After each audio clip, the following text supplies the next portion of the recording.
దేశంలోనే అతిపెద్ద steel plant Anakapalli జిల్లా నక్కపల్లిలో ఏర్పాటు చేయనున్నారు. రేపు సీఎం చంద్రబాబు నక్కపల్లిలో భూమి పూజ చేయనున్నారు. ఆర్సీఎల్ మిట్టల్, నిఫాన్ స్టీల్ ప్లాంట్ శంకుస్థాపనకు పెద్ద ఎత్తున ప్రజలు తరలి రావాలన్నారు. అనకాపల్లి కార్యక్రమ అబ్జర్వర్ విజయ్ 55,000 మందికి ఉద్యోగ అవకాశాలు లభిస్తాయన్నారు. స్టీల్ ప్లాంట్ ఏర్పాటుకు మొత్తం 1,35,964 కోట్లు అవుతాయన్నారు. తొలి దశగా 80,000 కోట్లు వెచ్చిస్తున్నట్టు తెలిపారు. 2,200 ఎకరాల ప్రాజెక్టులో ప్లాంట్ 7.3 మిలియన్ టన్నుల కెపాసిటీ కలిగి ఉందన్నారు. 2029కి స్టీల్ ప్లాంట్ నిర్మాణం పూర్తి చేస్తామని తెలిపారు. ఉత్తరాంధ్ర ప్రగతికి స్టీల్ ప్లాంట్ ఏర్పాటు శుభసూచకమన్నారు parliament committee secretary Pedapati Kalyani. దేశంలోనే అతిపెద్ద ఇంటిగ్రేటెడ్ స్టీల్ ప్లాంట్ మన జిల్లాకి రావడంలో మేము చాలా గర్వించుతున్నాం. ఇది కూటమి ప్రభుత్వం ఇచ్చిన హామీల్లో ఒకటి. అంటే ఉద్యోగాల కల్పన అనేది ఒక భాగం, కానీ ఒక అఫీషియల్గా కొంతమంది అయితే అన్అఫీషియల్గా కొంతమంది చాలా భూములు, అలాగే చాలా భూముల రేట్లు పెరుగుతాయి. చాలామంది రైతులకు పని దొరుకుతుంది, లేబర్కి పని దొరుకుతుంది.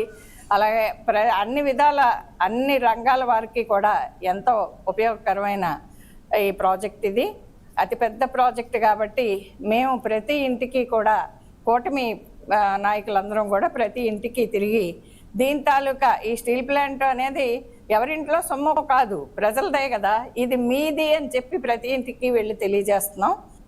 ఈ steel plant, integrated steel plant ద్వారా సుమారు మొదటి దశలో 2,200 ఎకరాల్లో సుమారు 1,35,964 కోట్ల పెట్టుబడితో 2029 నాటికి దీన్ని పూర్తి చేయాలన్నటువంటి ఒక ఆలోచనతో మరి స్టీల్ ప్లాంట్ రేపు శంకుస్థాపన జరుగుతూ ఉంది. అందులో భాగంగా నిరుద్యోగ యువకులు ఎవరైతే ఉన్నారో వాళ్ళందరికీ కూడా సుమారు 55,000 ఉద్యోగ కల్పన కలుగుతుంది అన్నటువంటి ఒక ఆలోచనతో ఈరోజు మేము ప్రతి ఒక్కరికి తెలియజేస్తూ ఉన్నాం.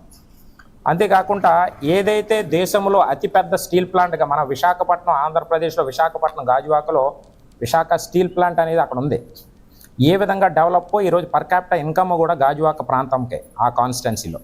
ఇప్పుడు అనకాపల్లి జిల్లాలో ఈరోజు పైక్రోపేట నియోజకవర్గంలో నక్కపల్లిలో రేపు జరగబోయే శంకుస్థాపన కార్యక్రమంలో మరి అతిపెద్ద స్టీల్ ప్లాంట్గా దీని కెపాసిటీ టోటల్ 2029 నాటికి 17.8 మిలియన్ టన్నులు, అంటే సుమారు మినిమం 7.3 మిలియన్ టన్నులు ద్వారాగా మరి స్టీల్ ప్లాంట్ ఇక్కడ రావడం జరుగుతూ ఉంది. ఇది అనకాపల్లి జిల్లాకే కాదు, ఉత్తరాంధ్ర ప్రజలకు కూడా సంతోషకరమైనటువంటి విషయంగా మరి మేము భావిస్తూ ఇది ఎన్డీఏ కూటమి ఘనత అని తెలియజేస్తూ ప్రతి ఒక్కరిని ఇక్కడ ఆహ్వానిస్తా ఉన్నాం.